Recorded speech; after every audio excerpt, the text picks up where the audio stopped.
Hey, what's up guys, it's Left here, and today I am going to bring you guys another Vainglory video. So, in today's video, I'm going to be playing Ringo in ranked mode with a Taka and an Ardent against a Blackfeather Sky and Ardent, which we all know is the cancer combo. No one likes them, no one likes people who play them, no one likes people who like them, you get the point. So, in today's video, I am going to be bringing you episode 5, I believe it is, of my Vainglory Issues commentary series. So also, today's topic is not so much of an issue as it is like a tips and tricks and did you know video. So, without further ado, today's topic is like games within the game and how to play mind games with your opponent in Vainglory.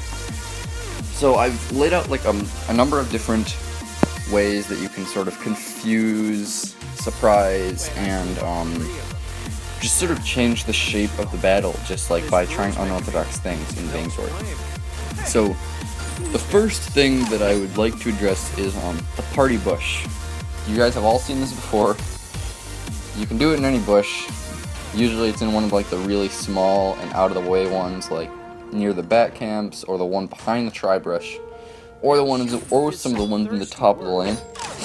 Whole team goes there, you wait, jump out, and you know the rest. Sometimes it fails miserably, sometimes you ace them and win the game, but party bushing is a classic way to surprise your opponent and basically just overall wreak havoc on the battlefield. They don't know where you are, if they don't have flares, they're going to be really scared. It's just a perfect way to disrupt your opponent's train of thought. So that's sort of the first like traditional example I have, but the next one is the Warhorn Rush. Now, this takes two forms, and the first one would be like your support uses the Warhorn, and you use that to chase down enemies that you usually wouldn't have been able to get before without the Warhorn. If all three of your teammates are activated by that Warhorn, then you can chase them down from a very, very far distance away when they thought they were safe. So it's really useful for that, and when you're Warhorn rushing, you have to be aware of, when you're using abilities, you have to be aware of the speed which they move at. If you want to Warhorn into Ardent's Gauntlet, you're going to be running faster than the Gauntlet travels. So you're going to have to aim your jump a little bit. You're gonna have to compensate for like the distance you're gonna lose when you Gauntlet. So you're gonna have to aim a little bit behind where you think you're gonna go when you're Warhorning into the Gauntlet. So also, same thing goes with Catherine, except she keeps her movement bonus when you use Merciless Pursuit, and that is probably it for that one. Oh no, the other form of Warhorn Rush is the 1.8 Warhorn Rush that we all know and love. Everybody gets a Warhorn and you just take turns suiciding into the turrets. It used to be you didn't take turns, but now turrets can only take one Stormguard banner of damage per hero that's near the turret. But you know the rest. Well, if you were here in 1.8, you know exactly what happened. It was terrible. Rona, Arden, and like usually Glaive or Jewel, because it was just always someone who could jump the baseball, and they would just like keep getting onto your turrets, just snaking through the jungle, getting to your turrets. They all had Warhorns, and they would end the game in about 10 minutes because they just kept jumping your baseball and there's nothing to do. So they fixed that. There's a really funny picture of them there's like a picture of Captain Nito just like slumped over a beer because he figured out about the Warhorn Rush, but it's hilarious. Kind of wish that was like a little bit more of a thing still, because it was kind of a legitimate strategy, and it was, I think, Juan and Jetpacks from EU that found it and discovered it and sort of like pioneered it. So I don't know if that makes them heroes or villains, but I don't know. So next is team comps. Now you guys might not think that this would be a reason, but it kind of is. Like, we have a very, very distinct meta here in 1.13. And that meta is Arden, Sky, Kestrel, Blackfeather, and so Arden, Sky, Kestrel, Blackfeather, and the occasional Ringo. And Vox too. That is the meta in 1.13. You rarely see anything else outside of it. You might see like a stray Taka or Glaive to try to counter a Kestrel, even a Catherine sometimes. But we have a meta in 1.13, and really high tier players that want to win, they will not deviate from it at all costs. Which kind of sucks. I don't like the idea of meta. I really wish there was more hero diversity. Not black hero diversity. Don't misquote me there. Please don't misquote me there. But so when you're using different team comps than the meta, which I like to do a lot, it's very fun. I like to try things like that have a very specific purpose, like say use Finn, Saw, and Rhyme together for like the ultimate barrier, stand in one place, make them fight us tank team. Like Finn and Saw and Rhyme would be. They can't fight you. The only way you initiate is with Finn's hook. I've tried it in ranked with a party, and I'm glad to say that it worked. It worked really well. It was awesome. Like, I was the Saw, and Finn would just hook him in, and I would be fully spun up to Mad Cannon, and we would just absolutely destroy the other team. So, next is, a couple more team comps that can be used. There's like, I remember the 1.9 meta, the Celeste Jewel Catherine meta. The triple stun, back when you couldn't reflex block while stunned, I really disagree with that choice to have you like reflex block while stunned. Like, you're stunned for a reason. You shouldn't be able to do things while you're stunned.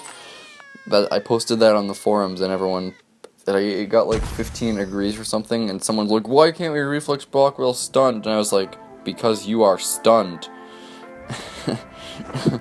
But that was like way back in 1.9. Celestial Catherine was the meta. It's still a good team comp now. Just no one uses Jewel and Celeste anymore because of the epidemic of super mobile heroes. I hate it so much. There you see Taka steal the gold mine and escape with his Kaku, but he's actually gonna die here to Black Feather. So with that said, the team comps can be a really surprising and fun way to shake up the meta, and it's not impossible to win with them. So next, I am going to be talking about sort of a more complex concept, and that's leering. It's sort of, if you've ever used like the Pokemon, if you ever played Pokemon and you've used the move Leer, it like lowers your opponent's defense or something. I can't remember exactly, but it lowers your opponent's defense, and it works to kind of the same way in Vainglory. So, if you've ever used Arden, Finn, or Taka, you've probably leered the enemy at least a few times. Say you're playing Arden and it's late game, you see an enemy hero, and as soon as he sees you, he just runs away. He's just like, time to GTFO, there's Arden. He just gets out of there, even if his team is nearby. That is because he knows that you have Gauntlet, and he does not want to be in that Gauntlet at all costs. So, that is sort of what leering is for an Arden. But also there is a, Taka too. If you've ever been like Taka and you've been in view of an enemy and you've just Kaku'd, you'll see them slowly start to back away and run away, and they'll be like, oh no, Taka is coming. He's gonna X-Retsu me. And that's kind of how that goes, just with Taka. But it's even bigger with Finn. It's pretty widespread across pull and hook heroes across all MOBAs. It's like, you see Finn doesn't even have to throw his hook. Just by being there, he's already making the enemy team think he's gonna hook me. He's gonna hook me. I need to run away. He is gonna hook me. I am about to get hooked 100%. And that's what's special about Finn, is just, he can just strike fear on sight as soon as he hits level 6. So, that is sort of about leering. And you can also do it with other heroes, I believe, say like Celeste, but you have to be using your Heliogenesis to actually get them away, which I guess technically doesn't make it leering, but oh well.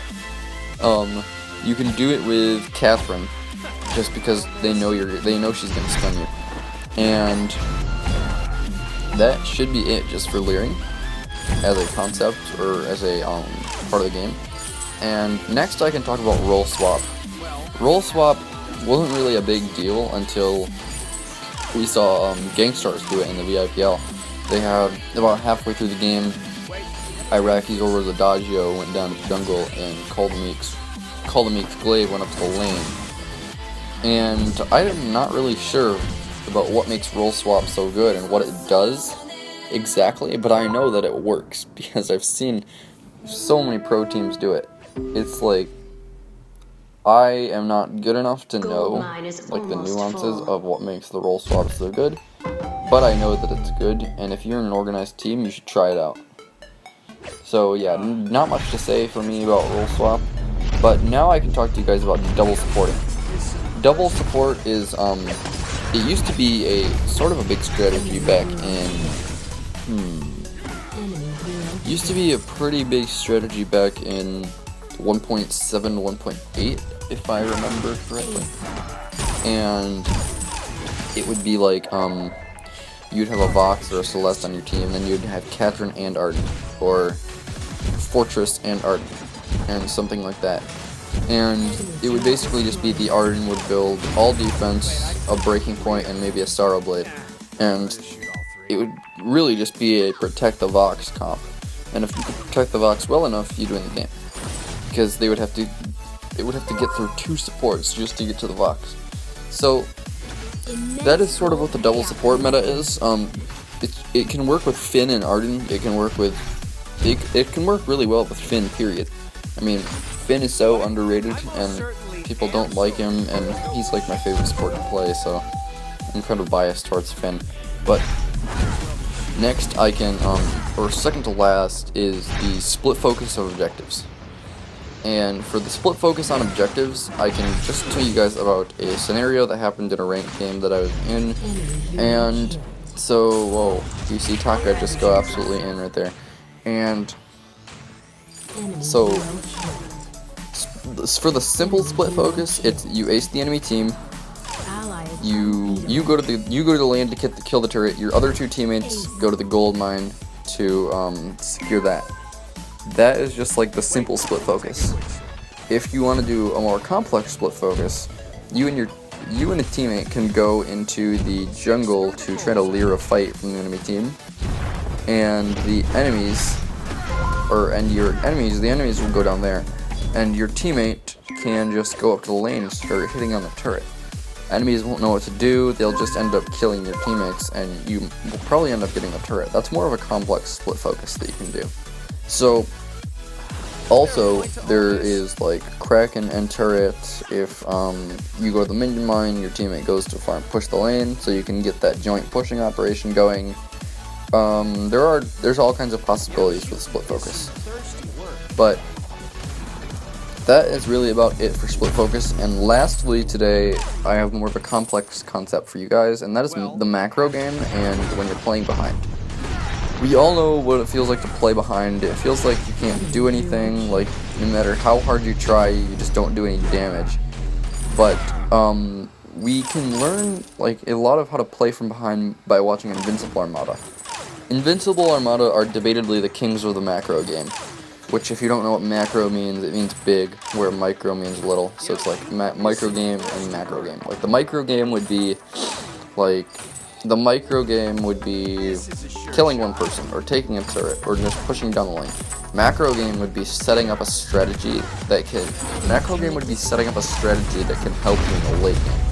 Like, for example, if you are way behind and you pull that strategy that I told you about earlier with the whole go to the turret while your teammates take a fight thing, that is perfect macro game right there. Or if your teammate goes out to the lane and just goes to kill himself, and your other teammates just go to the gold mine, what are they going to do? Are they going to let your teammate in the lane take the turret, or are they going to let you take the gold mine? It's making choices like those that makes a very good macro game. And if you're playing from behind, that can really help you come back. Like, sneaking away a turret can really help close your gold gap. Like, I know they don't show the gold gap on the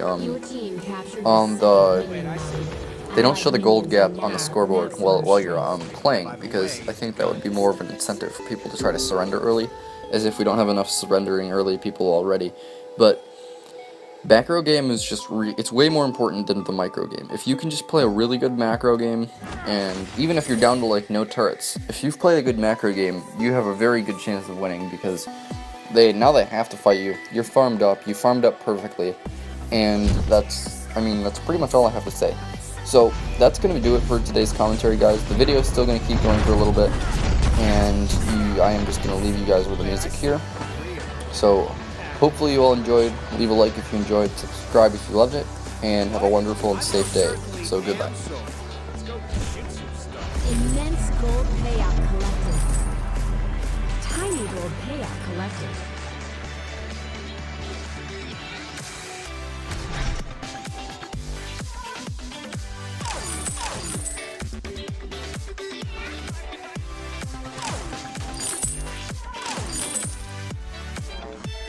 Whoops! Almost fell. I'm good.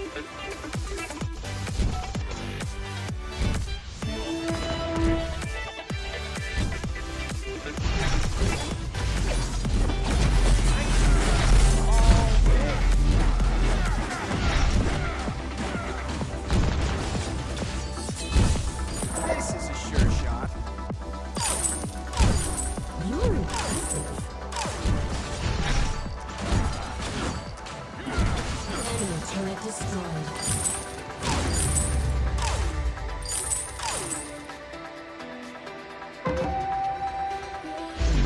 Might as well be shooting. Catch my breath.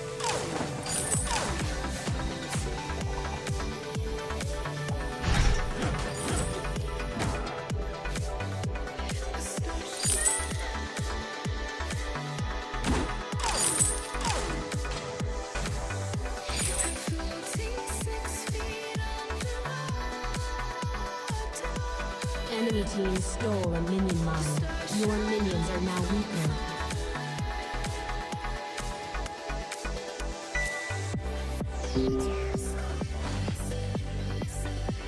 Oh, I can't.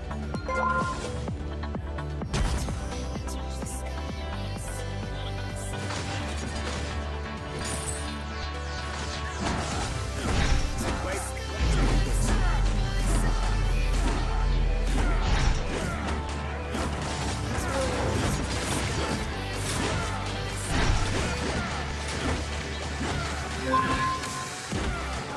Is there a point to all this? Your team has unleashed the Kraken.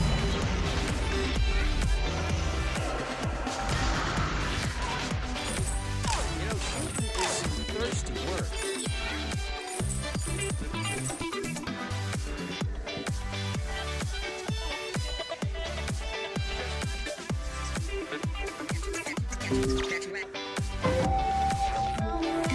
Whoops! Almost fell. I'm good.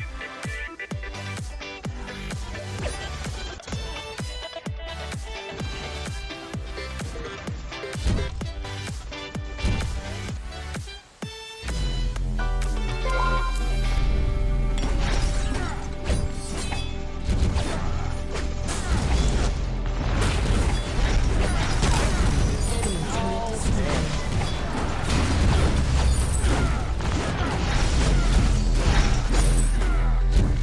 Hero kill. Ally is unbeatable. Can't we shoot something? Allied hero killed. Ally shut down. Enemy turret destroyed.